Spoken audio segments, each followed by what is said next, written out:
Assalamualaikum warahmatullahi wabarakatuh.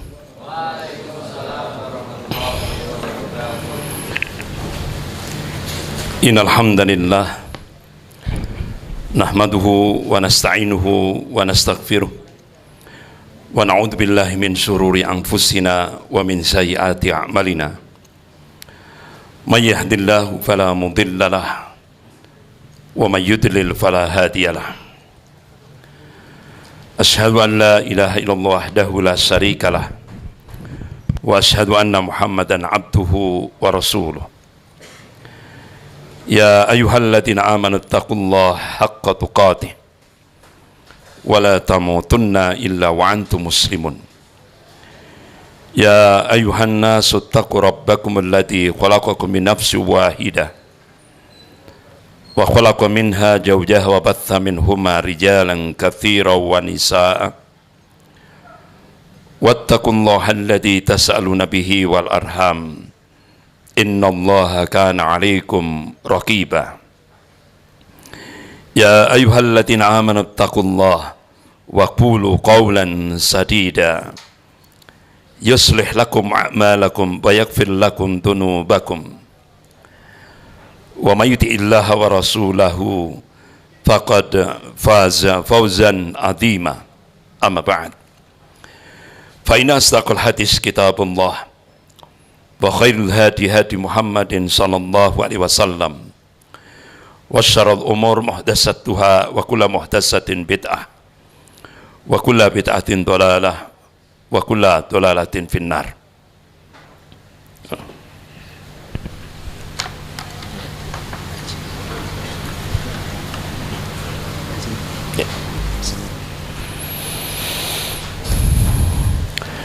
Ikhwan wa akhwatullah rahimakumullah. Malam ini kita mencoba membahas tentang mewaspadai fitnah atau makar-makar akhir zaman. Sebagaimana Rasulullah sallallahu alaihi wasallam mengingatkan kepada umatnya. Qala Rasulullah sallallahu alaihi wasallam, yataqarrabuz zaman wa yanqusul a'mal wa yalqussu wa tadharul fitan. Zaman semakin mendekat, artinya waktu semakin singkat, amalan semakin sedikit. Wa yalqussu, kedengkian itu akan semakin meluas di mana-mana. Wa tadharul fitan, dan fitnah itu akan muncul. Al-fitnah yang dimaksud adalah segala macam bentuk kesyirikan, kebid'ahan, kezaliman, kesewenang-wenangan, ketidakadilan, kebobrokan moral. Itu semakin hari akan semakin meluas di mana-mana. Bahkan Rasulullah SAW mengabarkan kepada umatnya ketika beliau duduk bersama sahabatnya Abdullah bin Umar radhiyallahu anhu. Rasulullah banyak menyampaikan tentang fitnah-fitnah akhir zaman. Rasulullah mengabarkan kalian nanti akan menyaksikan fitnatul alas. Sahabat bertanya, apa maknanya itu? Qala hiya harabun wa harbun. Peperangan dan pengungsian. Pelarian atau yang kita sebut dengan pengungsian. Dan itu sudah terjadi. Kemudian kalian akan menyaksikan fitnatus sarra, kemakmuran hidup. Rasulullah mengingatkan, qala Rasulullah sallallahu alaihi wasallam, inna likulli ummatin fitnah wa fitnatu ummati al-mal. Setiap umat itu ada ujiannya, ada fitnahnya, dan ujian bagi umatku adalah fitnah mal. Dengan harta bisa menjadikan umatku menjadi tumbuh besar. Dengan harta juga bisa menjadikan umatku menjadi hancur berantakan. Makanya sekarang ini ada ulama garis lurus, ada ulama garis fulus. Gitu. Jadi itu. Ini fitnah yang menjadi sebuah realitas. Dan yang lebih dahsyat lagi, akan muncul fitnah duhaima. Bentuk taksirnya dahma, gelap, hitam.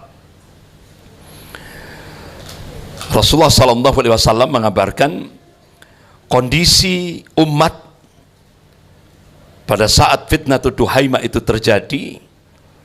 Kondisi umat itu akan terbelah jadi dua. Ada mukmin sejati, ada munafik sejati.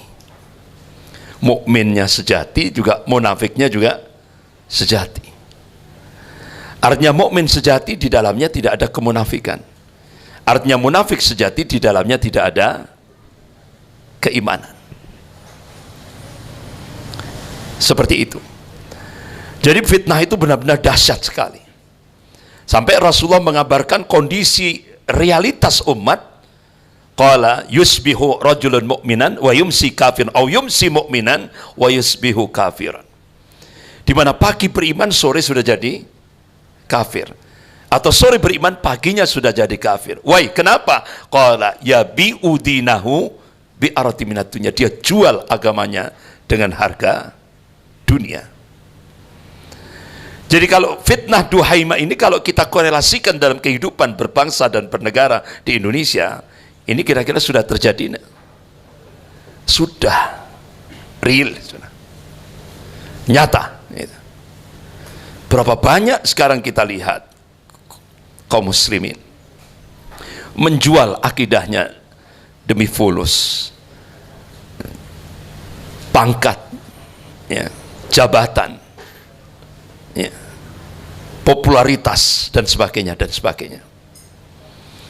Oleh karena itu, ikhwani wa akhwat fillah rahimakumullah, kalau kita ingin selamat dari fitnah-fitnah akhir zaman, Rasulullah SAW memberikan solusi konkret.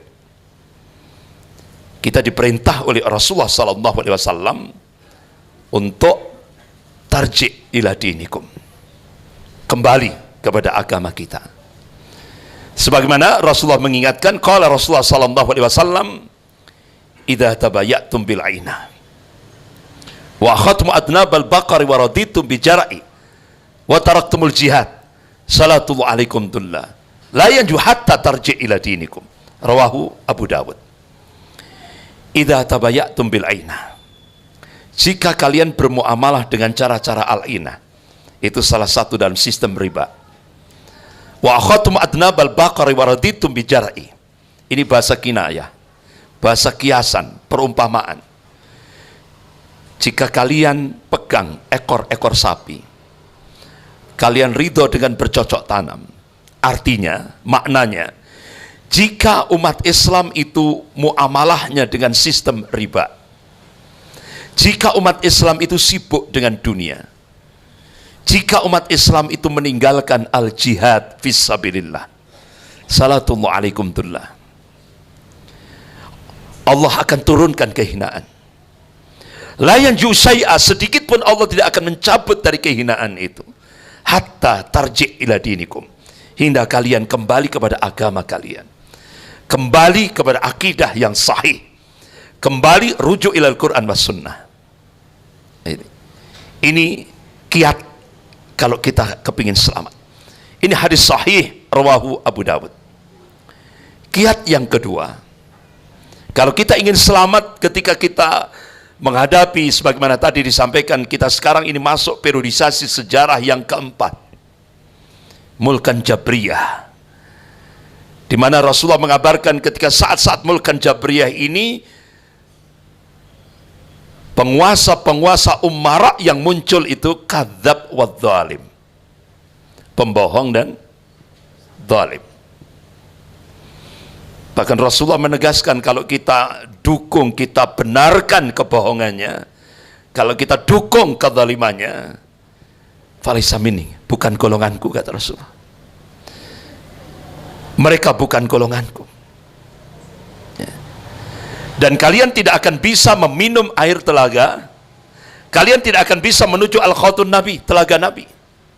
Artinya nanti pada saat puncak-puncak kehausan manusia, nanti di yaumil qiyamah, di yaumil akhir, kita akan tersingkir dari telaga Al-Kautsar. Why, kenapa? Karena ketika kita hidup di dunia, kita benarkan hoaks. Hoaksnya umara. Karena pusat hoaks yang sempurna itu di titik-titik. Gitu. Ya. Jadi seperti itu. Dan kalau kita dukung, karena kita ketika di dunia dia mendukung kezaliman umaranya. Sebaliknya kalau kita tidak membenarkan hoaks mereka, hoaks umara, dan kita tidak mendukung kezaliman mereka, kita akan, Rasulullah mengabarkan, kalian golonganku, dan kalian akan bisa menuju al-khawtun Nabi, telaga Nabi. Ini hadis sahih rawahu Nasa'i fi kitabil imarah. Ikhwani wa akhwat billah rahimakumullah. Rasulullah mengingatkan, qala Rasulullah sallallahu alaihi wasallam, fa innahu may ya'is minkum fasayara ikhtilafan katsira. Barang siapa yang hidup sepeninggalku, kalian akan menyaksikan ikhtilaf, perselisihan yang banyak. Katsir, banyak dalam semua lini kehidupan. Oleh karena itu kalau kita ingin selamat, Rasulullah memberikan solusi konkret. Qala fa'alaikum bisunnati wa sunnatil khulafa'ir rasyidin al-mahdiyyin min ba'di. Berpegang teguhlah kalian pada sunnahku dan sunnah khulafa'ir rasyidin al-mahdiyyin yang diberi petunjuk min ba'di sesudahku. Bahkan Rasulullah memberikan penegasan, tamassaku biha wa'adu 'alaiha bin nawajid. Pegang kuat-kuat sunnah Rasulullah itu. Gigitlah sunnah Rasulullah itu dengan gigi gerahammu. Ini bahasa kinayah. Kita disuruh konsisten, komitmen untuk berpegang pada sunnah Rasulullah. Baik dalam kehidupan berpribadi, berkeluarga, bermasyarakat, berbangsa, bernegara, bahkan berinternasional. Kita harus mutaba'ah kepada Rasulnya. Gitu. Kemudian kiat yang ketiga, kalau kita ingin selamat, ketika kita memasuki periodisasi sejarah yang keempat ini, yang keempat ini, mulkan jabriyah, arruju ilal ulama, kembali ke ulama, jangan ke pengamat tambah sumpek. Ya. Arruju ilal ulama, kembali ke ulama. Ya. Ulama yang bagaimana? Imam Syafi'i rahimahullah ketika ditanya, ulama yang mana yang bisa kita jadikan sebagai rujukan ketika kita memasuki fitnah-fitnah akhir zaman seperti sekarang ini? Kata Imam Syafi'i, ulama yang paling dibenci, paling dimusuhi oleh gol kaf, gol srik, gol sik.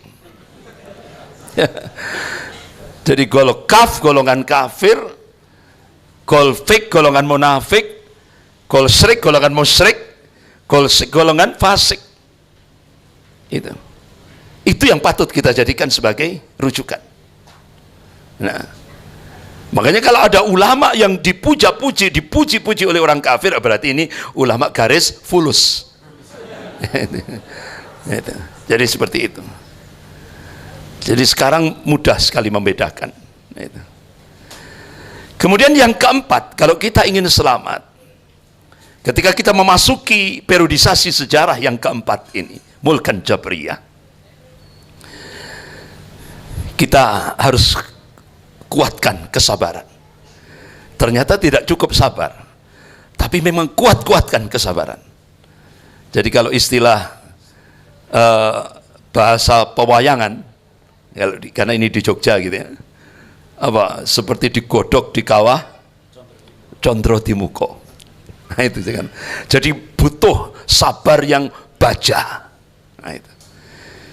Karena apa? Allah sudah mengingatkan dalam surah Al-Imran ayat 200 itu. A'udzubillahi minasyaitonir rajim. Ya ayyuhalladzina amanu sabiru wasabbiru warabbitu wattaqullaha la'allakum tuflihun. Hai orang-orang yang beriman, bersabarlah. Tidak cukup hanya sabar, kuatkan kesabaran. Ya kan? Kuatkan kesabaran. Warabbitu ar-ribat. Itu kalau diterjemahkan tekstual, bersiap siaga di perbatasan negeri. Tapi kalau kita korelasikan pada realitas kehidupan ini, tingkatkan kewaspadaan. Karena yang goncang iman kita itu banyak. Kemudian wattaqullah, tingkatkan kualitas ketakwaanmu kepada Allah. La'allakum tuflihun, supaya kamu sukses. Ternyata tidak sampai di situ. Allah berikan jaminan kalau kita sabarnya sabar yang baja. Ya. Allah ingatkan, terlebih ketika kita ini hidup pada periodisasi sejarah yang keempat, Mulkan Jabriyah. Allah mengabarkan dalam surah Al-Imran ayat 120. A'udzubillahi minasyaitonir rajim. Wa in tasbiru wa tattaqu la yadurukum kaidahum syai'a. Jika kalian bersabar dan bertakwa kepada Allah, niscaya konspirasi mereka, rekayasa mereka, tipu daya mereka, rencana-rencana jahat mereka tidak akan bisa memberikan mudarat kepada kalian sedikit pun, kata Allah. Ini jaminan langsung dari Allah Subhanahu wa taala. Karena tadi sudah disampaikan, wa makarallah wallahu khairul makirin. Mereka membuat makar, tapi Allah akan membalas makar mereka, dan Allah itu sebaik-baik pembuat makar. Makarnya Allah itu lebih dahsyat. Ya. Ini real Allah tampakkan di Indonesia ini. Sudah nampak dengan terang benderang, tidak samar. Nah itu. Kemudian kiat yang kelima, kalau kita ingin selamat ketika kita memasuki periodisasi sejarah yang keempat itu, ad-doa. Doa. Karena ad-doa muhul ibadah. Doa itu otaknya ibadah. Ya. Otaknya ibadah. Makanya ikhwan wa akhwat fillah rahimakumullah, terlebih pada saat-saat nuzul ilahi, Rasulullah sallallahu alaihi wasallam mengabarkan pada umatnya, qala Rasulullah sallallahu alaihi wasallam, yanzilu rabbuna ila sama'i dunya thuluthul lail akhir. Allah turun di langit bumi pada sepertiga malam, 2/3 malam. Saat itu Allah menantang, ketika kita sujud bersimpuh di hadapan Allah, saat itu Allah menantang kepada hambanya, siapa yang berdoa akan aku kabulkan, siapa yang mohon pertolongan akan aku beri pertolongan, siapa yang mohon ampun akan aku beri ampunan. Itu saat-saat yang ijabah. Apalagi pada saat kita sujud akhir, pada saat kita sholat lail, itulah saat-saat yang ijabah. Terlebih kita habis ini masuk Syahrul Mubarak, yaitu Syahrul Ramadan. Ini kesempatan emas bagi kaum muslimin untuk menyongsong 2019 yang sudah jadi hashtag 2019 ganti presiden. Takbir. Siap ya? Jadi tidak, insya Allah, tidak hanya ganti presiden, ganti sistem juga, ya kan? Itu sudah satu paket kan? Ya. Ikhwani wa akhwat fillah rahimakumullah. Nah, setelah fitnah akhir zaman, antum saya ajak untuk melihat realitas di Indonesia. Jadi itu tadi fitnah akhir zaman, kiatnya kalau kepingin selamat seperti itu yang diberikan oleh Allah dan Rasulnya. Nah sekarang kita coba kita lihat bagaimana kita harus optimis, jangan pesimis gitu ya. Allah Subhanahu wa taala sudah memberikan arahan yang konkret dalam surah Al-Imran ayat 139. A'udzubillahi minasyaitonir rajim. Wala tahinu wala tahzanu wa antumul a'launa in kuntum mu'minin. Jangan kamu merasa lemah, dilarang sama Allah. Kita tidak boleh merasa lemah, merasa pesimis, tidak boleh, dilarang sama Allah. Kita tidak boleh punya sikap pesimis, merasa inferior, merasa marginal, merasa rendah, tidak boleh. Wala tahzan, jangan kamu sedih. Allah juga ngelarang kita tidak boleh sedih. Wa antumul a'launa, sesungguhnya kamu itu tinggi, kata Allah. Coba ayat itu, Allah gunakan kata a'la. A'la itu kan isim tafdil. Artinya yang disifati oleh ayat itu bisa tinggi, bisa unggul. Pertanyaannya, kapan kita bisa unggul? Kapan kita bisa tinggi? Kapan kita bisa punya al-izzah? Allah berikan kuncinya, in kuntum mu'minin. Ini kuncinya. sudah jaminan. Kalau itu sudah kita jadikan sebagai pijakan untuk pemantik kebangkitan kaum muslimin, lebih khusus di Indonesia, insya Allah jaminannya al-falah, kemenangan. Tauhid itu. Tauhid ini harus benar-benar kita hunjamkan. Karena kuwatul ummah, kekuatan umat itu terletak pada kuwatul akidah. Dan kuwatul akidah itu terletak pada terpatri atau tidaknya kalimat tauhid la ilaha illallah dalam setiap saksiatul islamiyah pribadi-pribadi muslim. Dan kalimat tauhid la ilaha illallah itu tidak akan bisa mewujud di dalam hidup dan kehidupan kita ini hingga kita mengamalkan al-wala wal bara. Karena al-wala wal bara itu pilar tegaknya kalimat tauhid. Itu kalau sudah tauhid itu sudah menghunjam dalam setiap saksiatul islamiyah pribadi-pribadi muslim, itu yang ditakuti cuma satu. Siapa? Allah. Ya. Dan itu sudah pernah dibuktikan di Indonesia. Peristiwa 10 November. Di mana? Surabaya. Roh tauhid. Sampai Bung Tomo di radio RRI itu sampai, kalau tidak ada kalimah takbir itu, dengan apa saya bisa membangkitkan kaum muslimin untuk menghadapi serangan Inggris yang membonceng penjajah Belanda waktu itu di Surabaya. Ini kalau sudah tauhid, itu pesawat-pesawat canggih, bom persenjataan yang canggih bisa dikalahkan sama bambu runcing. Logik enggak? Logik enggak? Enggak logik. Tapi Allah yakinkan wa man nasru illa min indillah. Kemenangan itu datangnya dari Allah, bukan dari manusia. Dan itu Allah tunjukkan. Makanya Syekh Abdullah Azam rahimahullah, beliau tuliskan ayatul rahman fil jihad di Afgan. Coba untuk menghadapi superpower dunia Uni Soviet yang itu tentara merah, tentara beruang merahnya sangat ditakuti dunia, persenjataannya canggih, ya kan, kekuatan Uni Soviet itu luar biasa, negara adidaya. Ternyata untuk menghancurkan Uni Soviet, ternyata Allah pilih bukan Indonesia, bukan Pakistan yang punya nuklir, tapi negara yang paling miskin di dunia Islam. Mana?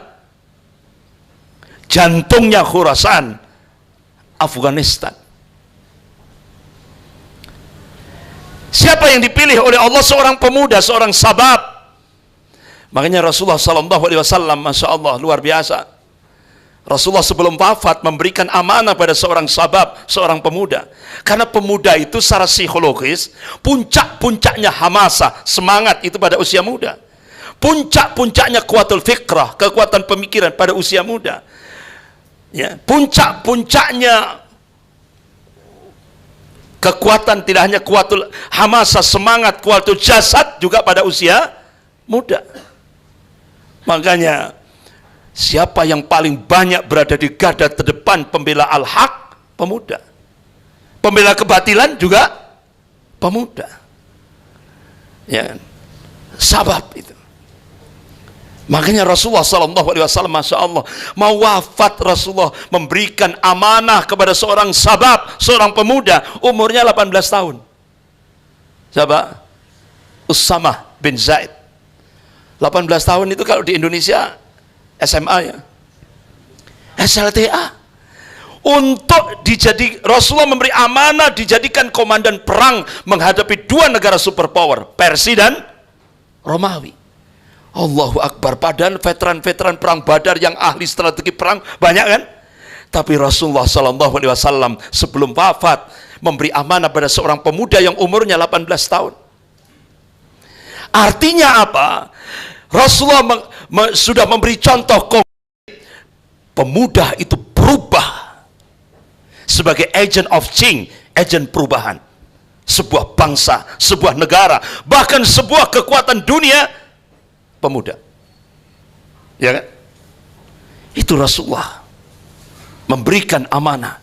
Bahkan ternyata juga menghadapi Uni Soviet, Amerika, dua negara superpower kekinian.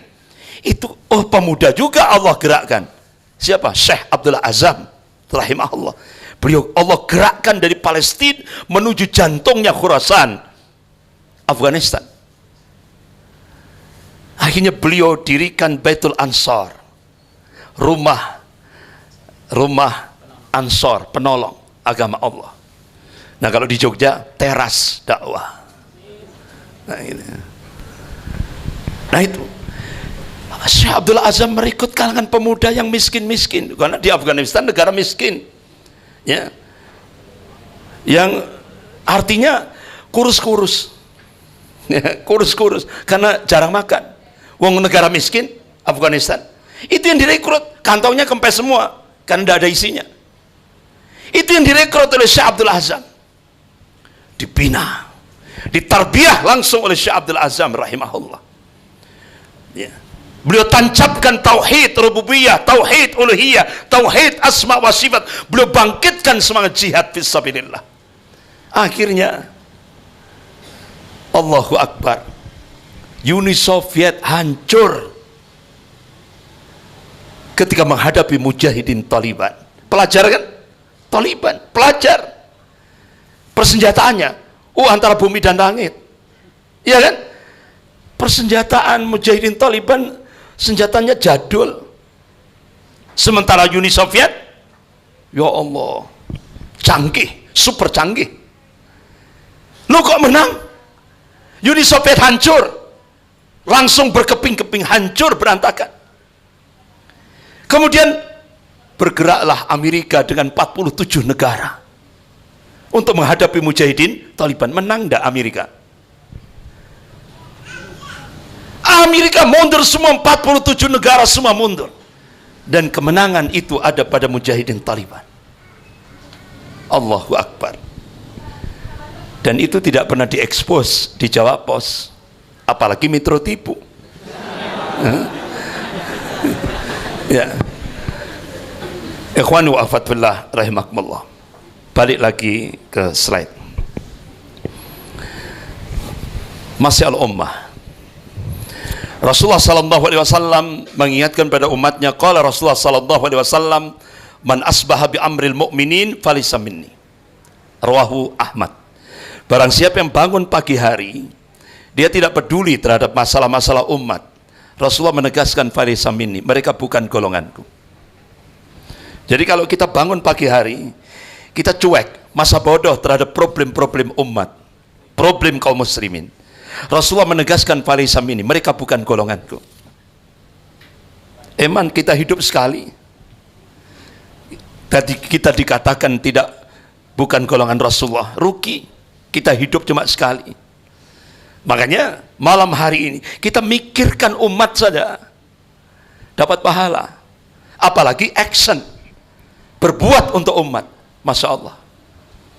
Yaumil Isnin, hari Senin 12 Rabiul Awal, saat itu Rasulullah berada di rumah istrinya Maimunah. Dan waktu itu Rasulullah minta izin pada semua istrinya. Ketika saat-saat akhir kehidupan beliau minta izin berada di rumah Aisyah radhiyallahu anha. Akhirnya semua istrinya ridho. Rasulullah di rumah istrinya Aisyah radhiyallahu anha. Yaumil Isnin, hari Senin 12 Rabiul Awal, di penghujung waktu duha, terucap dari ucapan Rasulullah, ummati, ummati, ummati. Ini mau wafat, ketika menghadapi sakratul maut, Rasulullah masih memikirkan umatnya. Sampai terakhir di penghujung waktu duha, wasiat terakhir, as-salah, as-salah, as-salah, wattaqullah wa ma malakat aimanukum. Artinya jangan tinggalkan sholat, jangan tinggalkan sholat, jangan tinggalkan sholat. Wattaqullah, takutlah kepada Allah, wa ma malakat aimanukum, dan berbuat baiklah kepada hamba sahayamu. Ikhwani wa akhwat fillah rahimakumullah. Problematika umat kontemporer, lebih khusus di Indonesia, ini seperti yang diungkap oleh Pak Prabowo Subianto.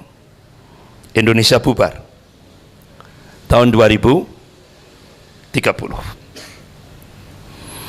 Indonesia bubar tahun 2030. Ini statement Pak Prabowo Subianto ini diambil dari novel fiksi ilmiah yang ditulis oleh dua pakar intelijen dunia, dua pakar politik dunia, dan dua pakar strategi perang dunia, yaitu Peter Wieran dan August Cole. Jadi novel Ghost Fleet ini bacaan wajib bagi para intelijen, bukan intelijen Jogja ya, intelijen dunia, ya. Dunia global. Jadi ini jadi bacaan wajibnya, buku wajib yang harus dibaca oleh pakar-pakar intelijen dunia. Jadi dalam novel ini tertulis di situ Indonesia akan menjadi negara gagal tahun 2030. Akibat apa? Intervensi mafia Taipan dan komunis Cina. Mafia Taipan kalau di Indonesia itu apa bahasanya? 9 naga. Dan komunis Cina. Ini prediksi, artinya ini hasil kajian fakta, bukan fiktif. Jadi fiksi ilmiah ini fakta. Kajian pakar-pakar intelijen dunia. Kronologisnya, Pak Prabowo Subianto ini memunculkan statement itu, beliau menukil itu, beliau sampaikan di Fakultas Ekonomi Universitas Indonesia tanggal 18 September 2017. Baru diunggah di medsos tanggal 19 Maret 2018. Akhirnya, wah, jadi booming. Jadi isi novel itu ditulis di dalam buku novel Ghost Fleet ini, itu tentang potensi perang antara Amerika, Rusia, dan Cina. Amerika, Rusia, dan Cina. Kemudian isi novel yang kedua, dinamika politik, persaingan teknologi, dan isu spionase, operasi-operasi intelijen kontra intelijen. Dan yang ketiga, diprediksi ke depan Cina menjadi pionir di bidang ekonomi dan politik dunia. Sementara Amerika, Eropa akan turun, melemah. Indonesia akan menjadi negara adidaya. Indonesia akan menjadi barometer ekonomi dunia. Tapi bukan milik Indonesia. Diprediksi Indonesia sudah dikuasai oleh bangsa Ya'jud wal Ma'jud. Cirinya kulitnya putih, matanya sipit. Itu. Jadi seperti itu. Ikhwan wa akhwat billah rahimakumullah. 3 bulan yang lalu, ketika saya selesai memberikan taklim rutin di Masjid Abdillah, Jalan Sulfat di Malang, selesai saya memberikan taklim, begitu saya keluar dari masjid itu, saya didekati orang yang badannya tegap. Ini, saya mikir ini militer ini. Ternyata benar. Beliau dari Kopassus. Ustadz, ini amanah dari Pak Prabowo. Saya dikasih buku ini. Edisinya Lux, full color. Sampai di rumah saya baca. Daftar isi yang pertama, ini tulisan Pak Prabowo sendiri. Beliau mengupas tentang membangun kesadaran nasional. Artinya pasca Indonesia merdeka, itu arahnya kepada negara yang gagal. Ya, negara gagal. Kenapa? Beliau di poin kedua mengungkap tentang tantangan besar. Yang pertama, kata Pak Prabowo Subianto, kekayaan Indonesia itu banyak mengalir keluar, bukan ke dalam. Contoh, Freeport. Freeport itu mulai zaman Pak Karno sampai hari ini, zaman Presiden Soekarno sampai hari ini, itu tiap hari emas batangan, emas murni 24 karat, emas murni, emas batangan 300 kilo per hari itu menuju Amerika. Itu tiap hari. Makanya jangan kaget ketika terjadi sengketa Pilpres 2014 di Mahkamah Konstitusi. Itu setelah awalnya Bill Clinton, kemudian ronde kedua John McCain datang ke Indonesia. Bahkan John McCain bawa 2 pesawat besar di Bandara Halim Perdana Kusuma, antisipasi kalau Jakarta chaos. Kemudian John McCain mempreser hakim-hakim Mahkamah Konstitusi. Ya. Apa yang terjadi?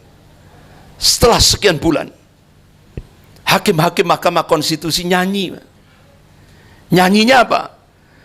Kalau kami tidak menuruti Amerika, tidak mengikuti kebijakan Amerika, kami akan diakilkan atau dimunirkan. Akilkan itu, akil Mukhtar, dijebak. Kalau enggak, dimunirkan berarti dibunuh. Jadi hakim-hakim Mahkamah Konstitusi sami'na wa ata'na. Itu akhirnya seperti ini. Akhirnya Amerika sukses sehingga Freeport bisa diperpanjang sampai 2041.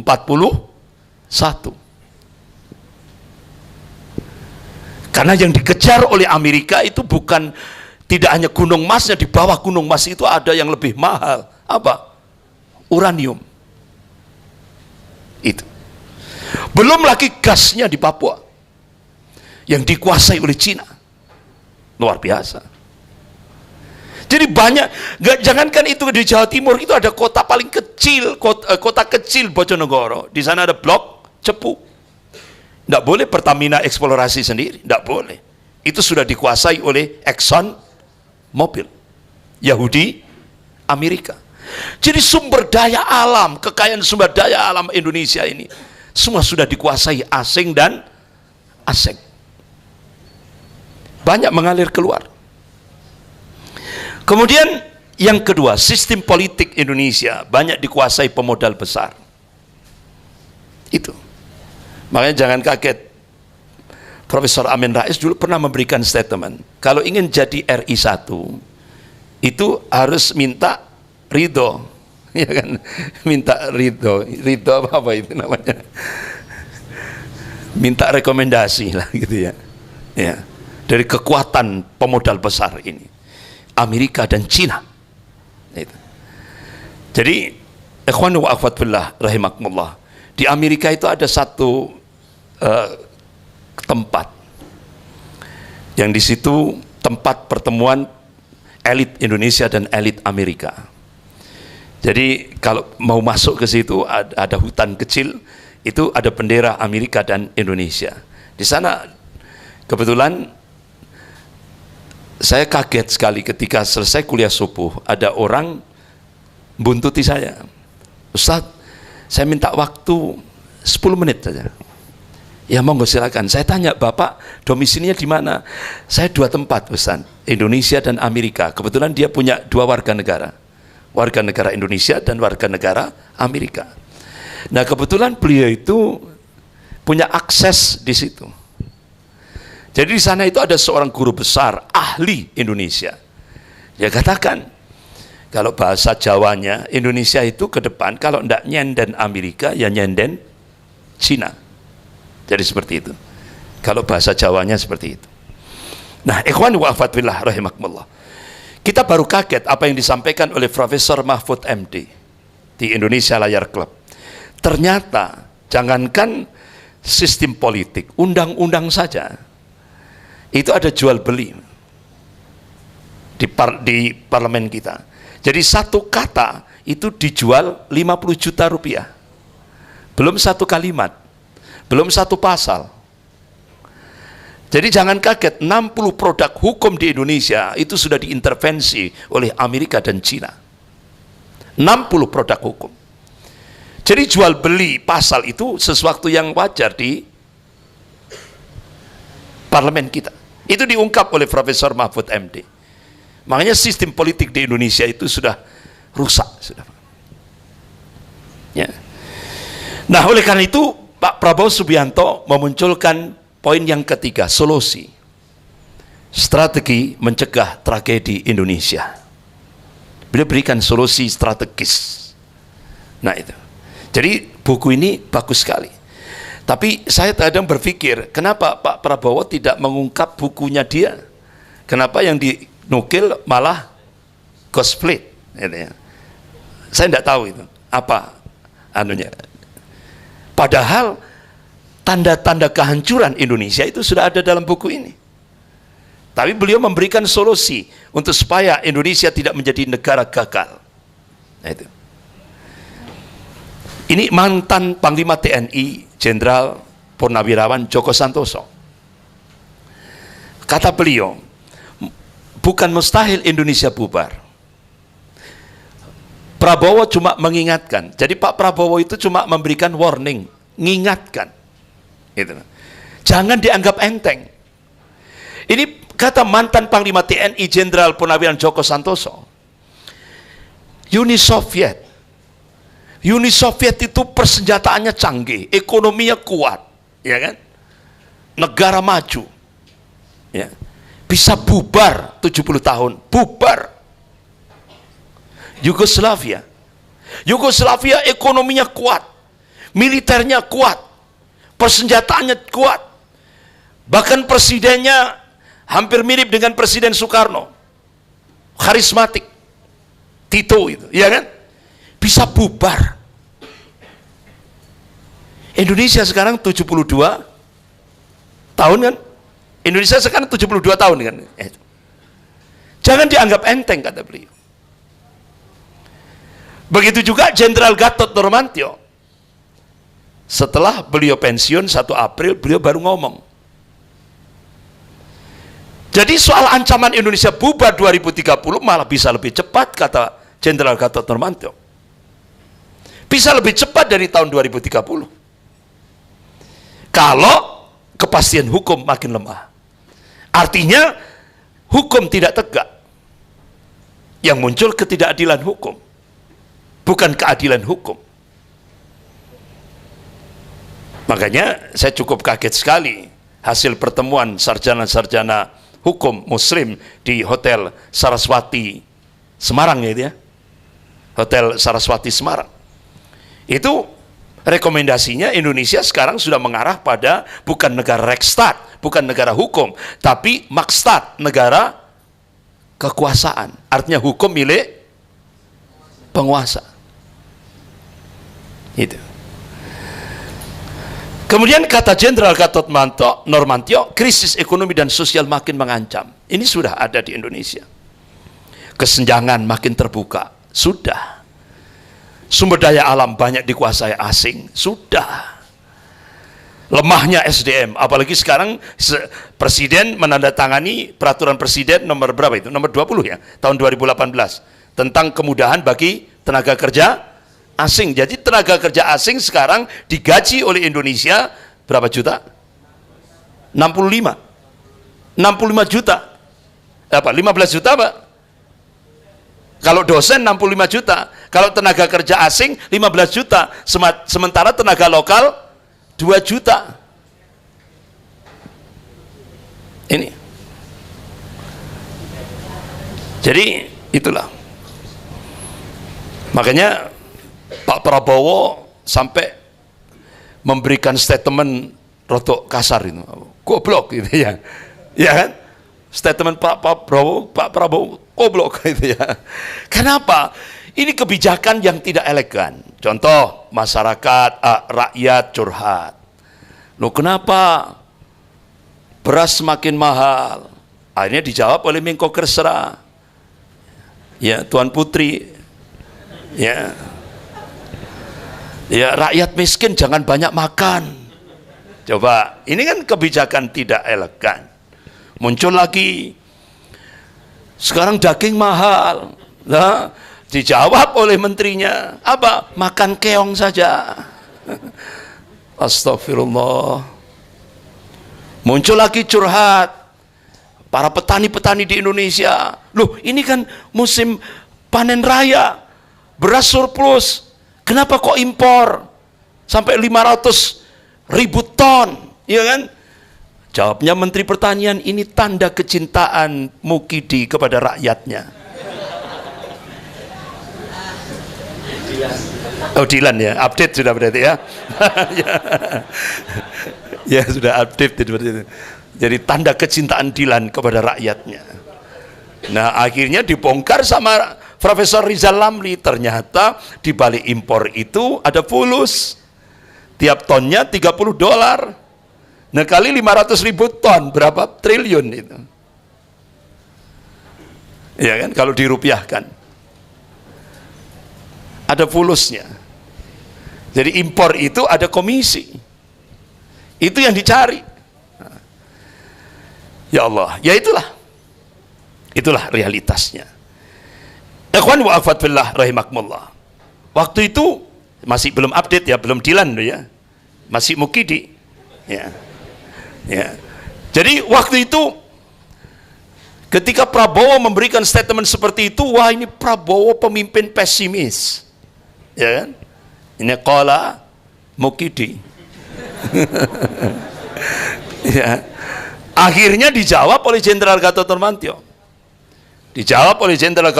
Nurmantio. Prabowo seorang patriot, bukan pesimis. Gitu ya. Seorang patriot. Artinya statement Indonesia bubar 2030 itu warning. Gitu. Peringatan. Jangan dianggap remeh. Bahkan Cak Nun, MH Anu Najib, yang dimaksud Indonesia bubar 2030 itu bukan terus akhirnya gedung-gedung se-Indonesia itu hancur berantakan, bukan. Indonesia akan jadi negara maju, Indonesia jadi barometer ekonomi dunia, bahkan Indonesia jadi negara adidaya, tapi sudah kedaulatannya bukan milik Indonesia, sudah dikuasai Cina. Itu yang dimaksud, kata Cak Nun. Sampai bahasanya Cak Nun ini notok sudah. Tapi terus akhirnya Cak Nun dilaporkan polisi. Ya, saya anukan ya, statement Cak Nun ini seperti ini.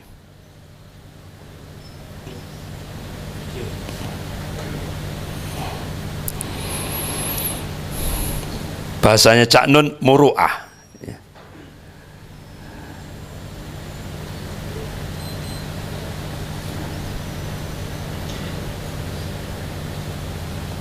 Kok enggak keluar suaranya?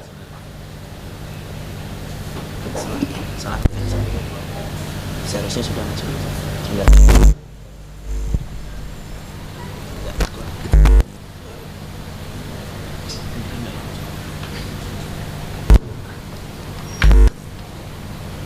Berarti pakai saya saja. Ya. Atau mungkin yang di luar Ustaz. Oh, bisa jadi. Ya. Enggak. Sudah 100.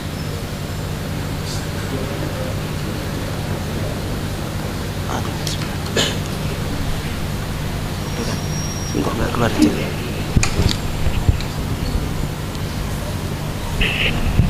Sambal ya Ustaz. Udah, nggak keluar suaranya. Atau pakai laptop aja. Oh gitu. Oh, ini. Masalahnya ini. Oh gitu. Iya, pakai ini mungkin ya. Ini coba saja, pakai coba. Pakai suara luar. Berarti pakai itu. Enggak. Coba. Bisa nggak suara luar? Enggak bisa. Ya.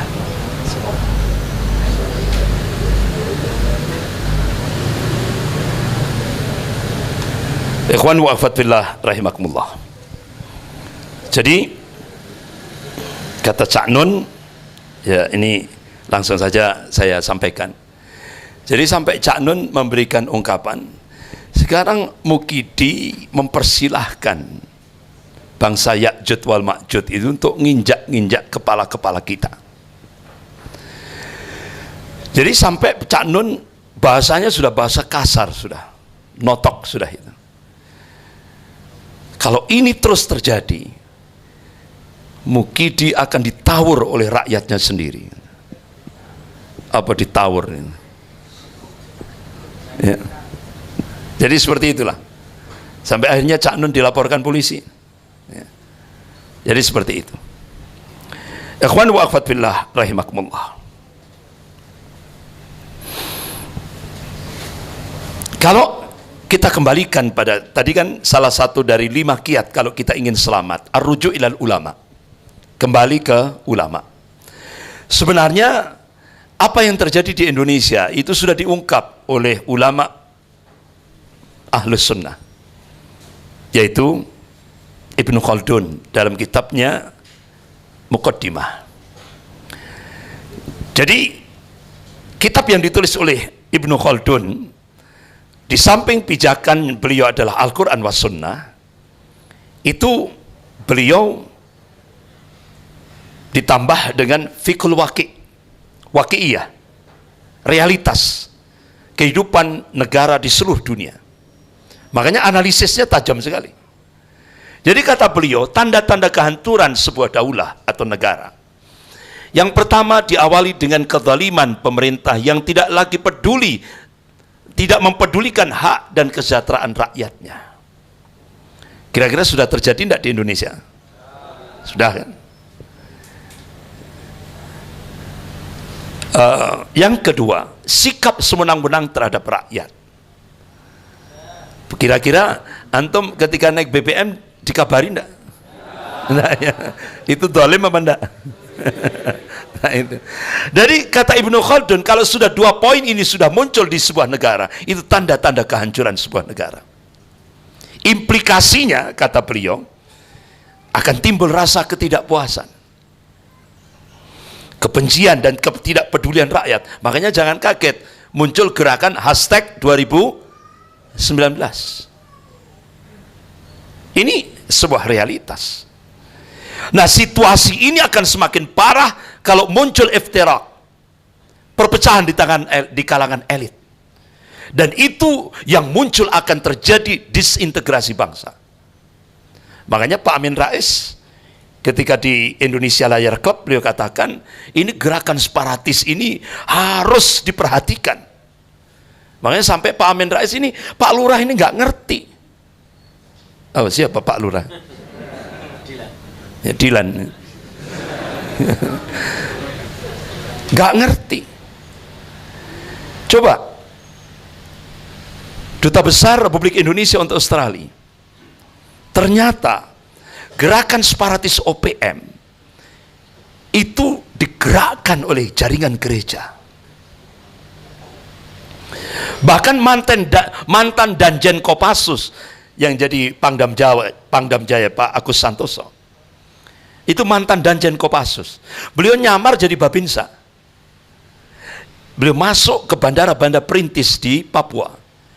Itu ternyata bandara-bandara perintis itu milik misionaris internasional, dan itu banyak digunakan untuk mensupport gerakan separatis OPM. Bahkan Ustadz Fadlan Garamatan itu tahu persis di lapangan. Jadi jaringan gereja itu banyak mensupport gerakan separatis. Bahkan yang cukup mengejutkan kita, itu terbongkar, diungkap oleh majalah Al-Mujtama di Kuwait, yang terbit di Kuwait. Kita cukup kaget, ternyata mulai zaman George W. Bush bersama siapa itu presiden Filipina yang wanita itu, Aquino, itu ternyata dibongkar oleh majalah Al-Mujtama. Itu dokumen rahasia terbongkar di Kuwait tentang bagaimana jaringan separatis OPM, RMS itu benar-benar mengglobal dunia. Luar biasa. Ini yang sangat dikhawatirkan akan menjadi Indonesia bubar. Dan implikasi yang paling fatal akan muncul petty leader, pemimpin yang lemah. Kira-kira analisis Ibnu Khaldun itu kalau kita korelasikan dalam kehidupan berbangsa dan bernegara di Indonesia, kira-kira real enggak? Real. Kepemimpinan yang lemah. Kalau bahasa Pak Jenderal Gatot Nurmantio yaitu proxy. Ya. Ini. Nah, akhirnya ketika muncul kepemimpinan yang lemah, Indonesia itu kan punya dua pilar. Pilar Indonesianya cuma dua, umat Islam dan TNI. Kalau TNI solid, sementara umat Islam mudah dilemahkan. Nah, untuk melemahkan Indonesia ini digunakan gerakan Islamophobia, kebencian terhadap Islam dan kaum muslimin. Nah, tujuannya apa? Ini kan mancing kesabaran umat Islam, mancing emosi umat Islam. Nah, ini yang paling ditunggu oleh dua kekuatan dunia, Amerika dan Cina. Kalau umat Islam terpancing emosinya dengan gerakan Islamophobia ini, otomatis, kata Jenderal Gatot Nurmantio, ketika beliau masih jadi panglima, belum pensiun, beliau nyamar jadi turis ke Darwin dan ke Kepulauan Natuna. Itu mereka sudah persiapkan ribuan marinir, persenjataan canggih, nunggu Indonesia terjadi chaos. Bahkan kapal induk Cina itu sudah disiapkan akan meluncur menuju Kepulauan Natuna. Makanya kenapa ulama ngerem, kuatkan kesabaranku, baja sabarnya itu. Kalau chaos, mereka otomatis, mereka akan mudah sekali intervensi ke Indonesia dengan alasan akan mengamankan aset, ya kan? Itu. Mudaratnya lebih besar daripada manfaatnya. Ini loh. Kenapa? Sumber daya alam Indonesia ini melimpah.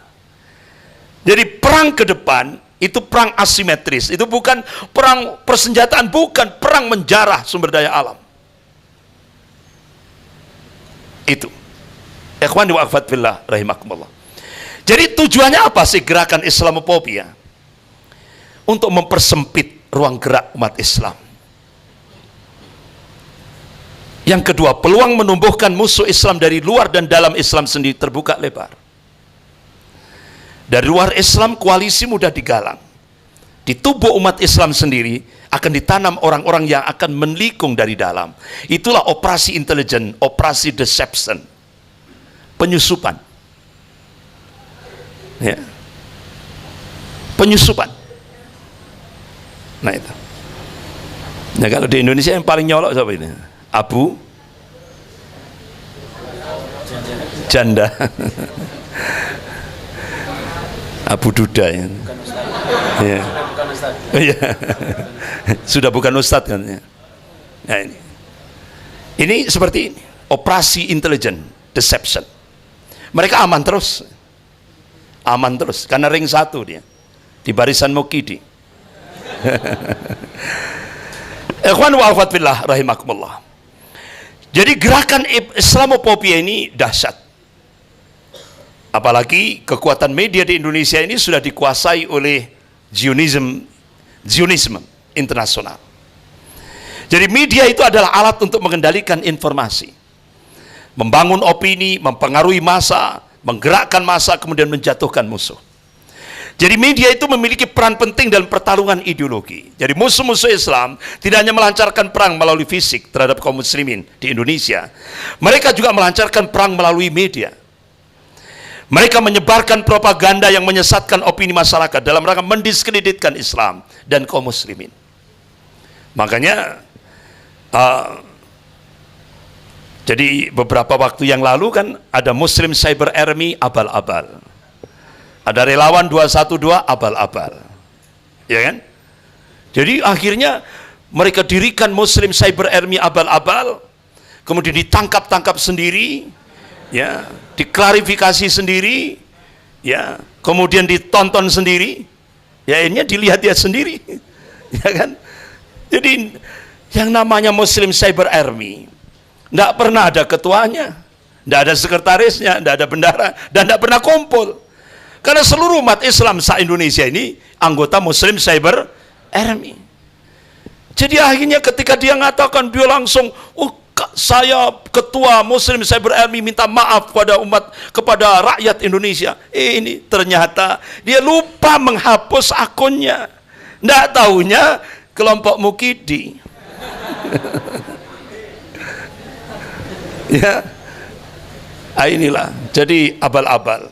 Makanya langsung Wakapolri, ya, Komjen Pak Safrudin langsung minta kepada jajaran kepolisian seluruh Indonesia, jangan sekali-kali mengungkap lagi Muslim Cyber Army. Karena beliau tersinggung sebagai seorang Muslim. Ini Wakapolri langsung memerintahkan pada jajaran polisi seluruh Indonesia, jangan lagi mengungkap tentang Muslim Cyber Army. Nah, itu. Ini Wakapolri langsung. Ya. Ikhwan wa akhwat fillah rahimakumullah. Jadi ini agen-agen Mossad di Indonesia ini bekerja sepengetahuan Mukidi dan atas izin Mukidi juga. Ya. Jadi contoh ini 28 hari Senin 28 Maret 2016 lalu. Semua media di Indonesia ini dikendalikan oleh Zionisme Yahudi. Ada bisnis, harian bisnis Indonesia, Jawa Pos, Tempo, Kompas, Metro Tipu. Ya. Ini semua foto bersama dengan Benyamin Netanyahu, Perdana Menteri Israel. Jadi ini sebuah fakta. Padahal kalau kita kembalikan pada konstitusi Indonesia, ini melanggar konstitusi. Kenapa? Israel itu penjajah. Padahal dalam konstitusi di Indonesia, ya, semua bentuk penjajahan di seluruh dunia harus dihapuskan karena tidak sesuai dengan peri kemanusiaan dan peri keadilan. Jadi ini melanggar konstitusi negara. Jadi umpama yang foto ini Mukidi, langsung kena bisa dikenakan impeachment, bisa dimakjulkan, ya kan? Karena melanggar konstitusi negara. Karena mereka ini ya wartawan, jadi tidak bisa dimakjulkan, ya kan? Ya, jadi seperti itu. Nah, ini barisan Mukidi. Jadi ini kebal hukum semua ini. Mereka ini yang tiap hari kita saksikan dia melakukan taswih, pelecehan. Dia melakukan pelecehan. Belum lagi Ade Armando, dosen UI. Dia lakukan pelecehan terhadap Allah. Dia lecehkan Allah, dia lecehkan Rasul, dia lecehkan Al-Quran, dia lecehkan Islam, dia lecehkan ulama, dia lecehkan azan, ya kan? Sampai Majelis Ulama Indonesia Pusat itu sudah melakukan gugatan hukum ke Mabes Polri, tapi mental terus. Ternyata kalau bahasa hukum, Ade Armando ini lolos terus kebal hukum. Akhirnya siapa itu Pak yang Jawara Betawi? Langsung sudah untuk ngadepi Ade Armando ini pakai fisik, ya kan? Akhirnya Ade Armando langsung minta maaf pada Damin Sada. Harus pakai fisik ini menghadapi ring Mukidi. Jangan pakai bahasa hukum. Coba ini Victor Laiskodat, ketua fraksi Partai Nasdem Pusat. Di NTT dia pidato, saya akan bantai mayoritas umat Islam di Indonesia. Ini kan tidak hanya, ini sudah melanggar hate speech, ujaran kebencian. Tapi kenapa sampai sekarang tidak ditangkap? Karena dia masuk ring 1 yang kebal hukum. Belum lagi tokoh-tokoh Syiah, Faisal Segaf yang dulunya itu tulisannya menghipnotis umat Islam. Enggak tahunya dia takiyah. Sekarang nampak Syiahnya. Faisal Segaf. Ada lagi grup Syiah, ada Denny Siregar, Jen Zekaf, Idrus Sahab, Husain Sahab. Ini. Jadi ini barisan ring 1 itu adalah kolaborasi Cina liberal Syiah. Contoh ini. Ini Philip Chung, orang Cina Surabaya. Dia yang bikin chatting pornografi untuk memfitnah Habib Rizik. Ini Philip Chung. Dia pakar IT, orang Cina Surabaya. Apakah sampai sekarang dia ditangkap? Aman, karena dia ring 1, kebal hukum. Kemudian Irfan Santoso, orang Cina juga. Muslim Cyber Army mencoba untuk menelisik di mana dia ini. Ternyata kantornya Jalan Pejaten. Artinya dia anggota Badan Intelijen Negara, anggota BIN, orang Cina. Ini yang mengupload chatting pornografi untuk memfitnah Habib Rizik. Apakah sudah ditangkap? Aman. Ini. Jadi ini, ikhwan wa akhwat fillah rahimakumullah. Terakhir Sukma mati. Ya. Apakah sampai sekarang dia ditangkap? Enggak. Dia masuk ring 1, kebal hukum. Cukup dengan minta maaf. Beda dengan Bu Asma Dewi. Bu Asma Dewi ini punya anak kecil-kecil. Dia tidak tahan Islam dilecehkan. Apalagi Buya Hamka, ucapan Buya Hamka sampai sekarang benar-benar menggema di Indonesia. Kalau agamamu dilecehkan, kamu diam, ganti bajumu dengan kain kafan. Artinya kita mati, sudah tidak punya ghirah. Akhirnya Bu Asma Dewi terpanggil. Lewat HP-nya dia bela Islam. Apa yang terjadi? Dia ditangkap. Kemudian diborgol, dipenjara, disidang, diputuskan penjara sekian tahun. Ini Ibu Asma Dewi. Dia bela Islam. Yang bela Islam ditangkap, dipenjara. Sementara yang menyelecehkan Islam aman. Inilah gerakan Islamophobia.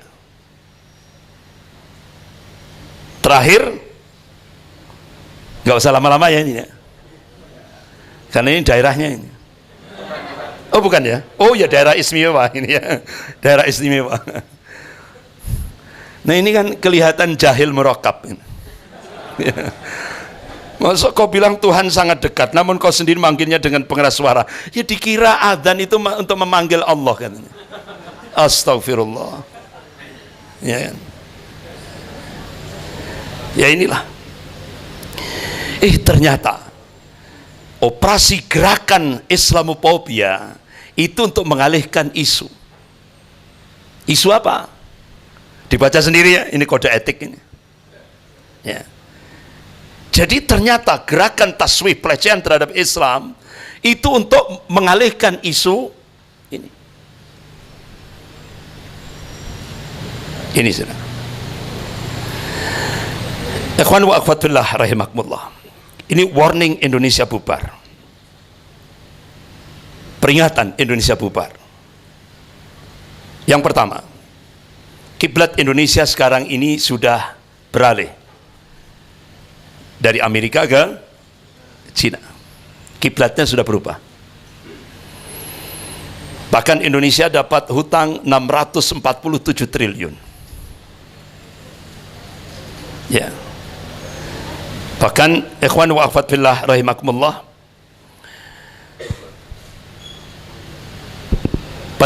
seorang peneliti dari Jepang, wah Indonesia ini berani betul katanya, bisa menerima bantuan hutang sebegitu besar, kok berani gitu. Ini peneliti Jepang. Kita lihat Angola. Angola itu hampir mirip dengan Indonesia. Penduduknya mayoritas Muslim. Kawasan negara Afrika. Dikasih hutang oleh Cina. Infrastruktur semuanya dibangun oleh Cina.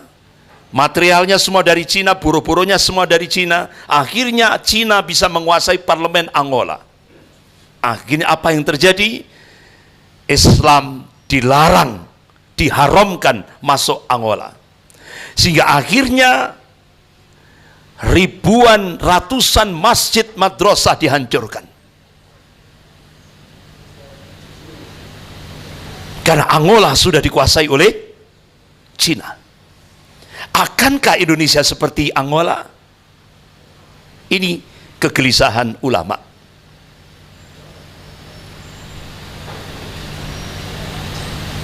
Dibaca sendiri ya. Ya.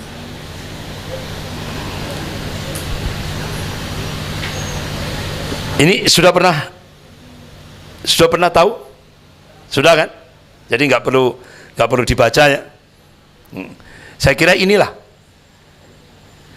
otomatis Cina tidak ingin tatbikus syariah, penegakan syariat Islam di Indonesia. Ini contoh konkret 3143 perda Islami, perda syariat dihapus. Termasuk di dalamnya ada perda baca Quran, perda jilbab, perda miras, ya kan? Termasuk di dalamnya. Tapi akhirnya Profesor Mahfud MD menyatakan ini Mukidi tidak tahu undang-undang. Artinya Indonesia sudah ada undang-undang otonomi daerah. Tidak boleh pemerintah pusat menghapus perda daerah. Tidak boleh. Akhirnya sampai hari ini 3143 perda syariat itu terus dilaksanakan di berbagai daerah di seluruh Indonesia. Karena apa? Kata Profesor Mahfud MD, kalau pemerintah pusat melakukan itu harus lewat melalui judicial review di Mahkamah Konstitusi atau political review. Berarti dibaca sendiri ya. Sudah pernah dengar kan ini? Ya. Nah, Majelis Ulama Indonesia Pusat waktu itu dijabat ketua MUI Kiai Haji Ma'ruf Amin. Beliau juga sekaligus Rais Surya PBNU. Beliau mengatakan statement beliau yang disampaikan di Tapanuli, Sumatera Utara, ini masuk kategori radikalisme sekuler. Artinya apa? Tidak artinya benar-benar dipisah antara Islam dengan negara. Ini kalau dibenarkan itu lebih berbahaya daripada terorisme. Kalau terorisme itu yang mati ratusan orang. Kalau ini berapa? Bukan ribuan, negara akan hancur. Seperti itu. Negara akan hancur. Karena apa? Indonesia akan dijadikan negara sekuler. Kalau Indonesia jadi negara sekuler, otomatis komunis akan bangkit. Nah, kalau sudah komunis berkuasa, manusia menindas manusia. Itu bahayanya.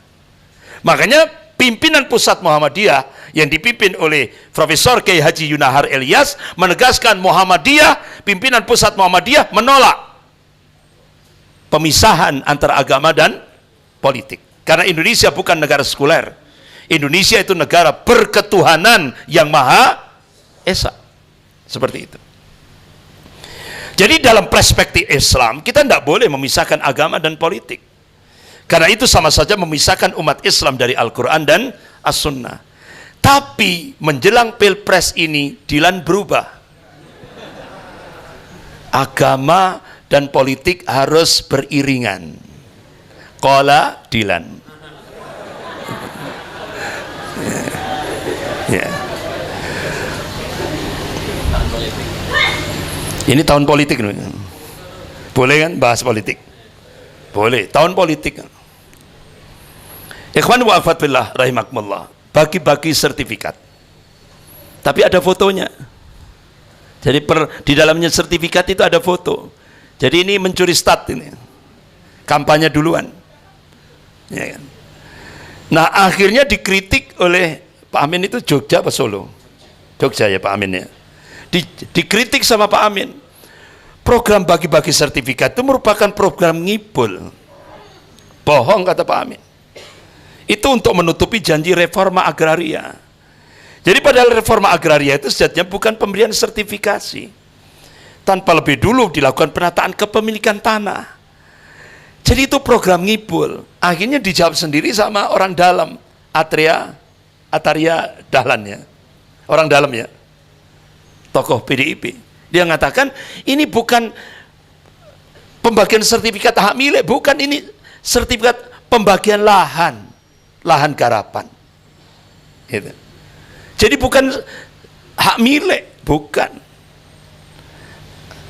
Jadi Pak Amin mengatakan ini pengibulan, waspada, bagi-bagi sertifikat bagi tanah sekian hektar. Tetapi 74% tanah di Indonesia sudah dimiliki oleh bangsa Ya'jud wal Ma'jud. Kode etik ini ya. 5 menit lagi. Oh, akhirnya Menteri Serba Bisa marah. Termasuk juga juru bicara istilah marah. Pak Amin dikatakan asbun, asal bunyi. Akhirnya apa yang terjadi? Ternyata perkataan statement Pak Amin itu benar. Bank data laporan Bank Dunia, 74% tanah di Indonesia itu hanya dimiliki oleh bangsa Ya'jud wal Ma'jud. Bahkan ketika saya dengarkan sendiri, ketika saya diundang di asrama haji Pondok Gede waktu itu, yang menyampaikan Pak Ketua MPR, Pak Zulkifli Hasan, satu naga itu punya tanah legal di Indonesia 5 juta hektar. Satu naga. Nah, itu.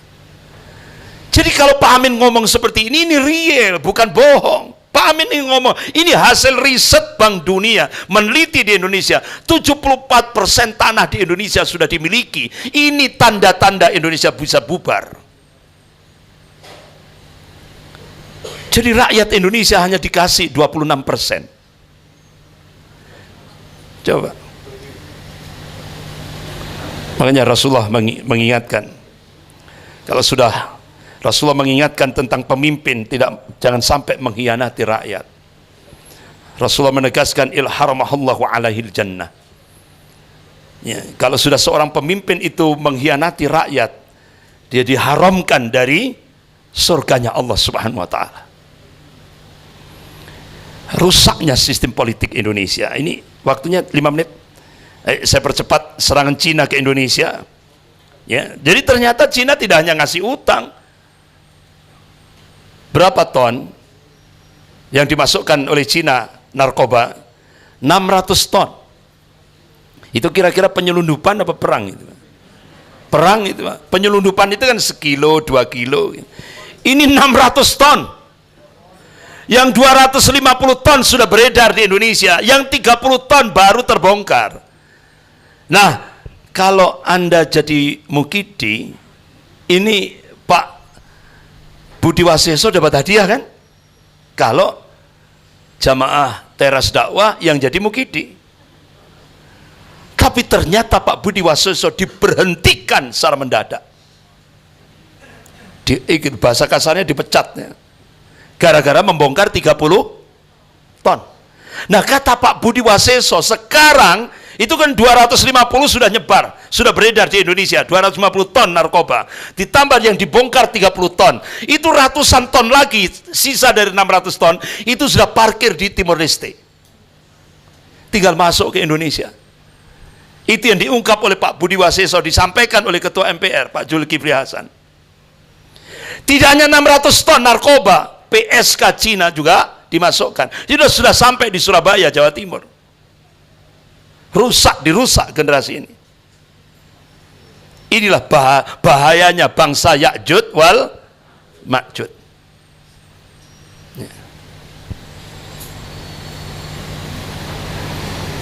Ikhwan wa akhwat billah rahimakumullah. Nah, ini mohon maaf, sudah langsung saja tutup poin. Nah, solusi syar'i.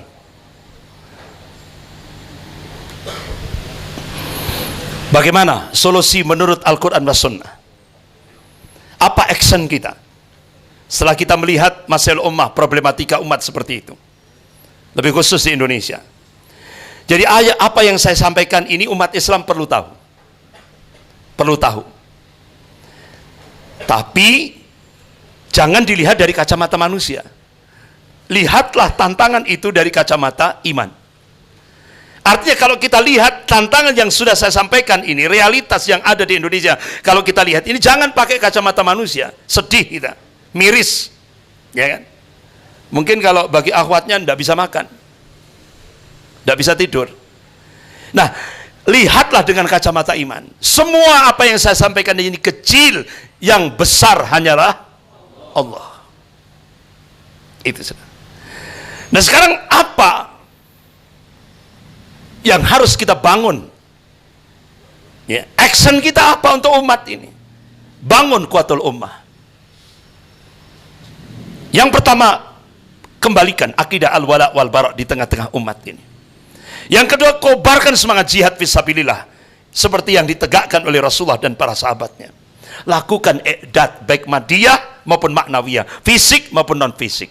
Bangun persatuan dan kesatuan shaf di tengah perselisihan umat. Persiapkan generasi 554. Jadi yang punya kode ini tidak hanya Densus 88. Kita juga punya kode 554. Bangun. Kenapa? Kita dihadapkan pada masa depan yang harus kita rancang dengan baik dan kita raih dengan sempurna. Masa depan yang tidak semata-mata dengan cita-cita untuk mati syahid dan sukses melewati ujian dunia, tapi masa depan yang akan diwarisi oleh generasi penerus kita. Oleh karena itu kita wajib berusaha dan mengorbankan segenap jiwa dan raga kita untuk memastikan kelak generasi kita, kader-kader kita menikmati kekuasaan Al-Quran dan As-Sunnah, bukan konstitusi manusia. Takbir, Allahu Akbar. Oleh karena itu, ayo jadikan kader-kader kita menjadi generasi surah Al-Ma'idah ayat 54. Inilah generasi Rabbani, generasi At-Taifah Al-Mansurah. Sebagai penutup, ayo kita bersatu, berjuang, mata, jiwa, raga hanya untuk Islam. Allahu Akbar. Takbir, Allahu Akbar. Jadilah generasi 554, insyaallah. Sekian, lebih kurangnya saya mohon maaf. Astaghfirullahaladzim. Subhanakallahumma wa bihamdik, asyhadu an la ilaha illa anta astaghfiruka wa atubu ilaik. Wabillahi taufiq wal hidayah. Wassalamualaikum warahmatullahi wabarakatuh.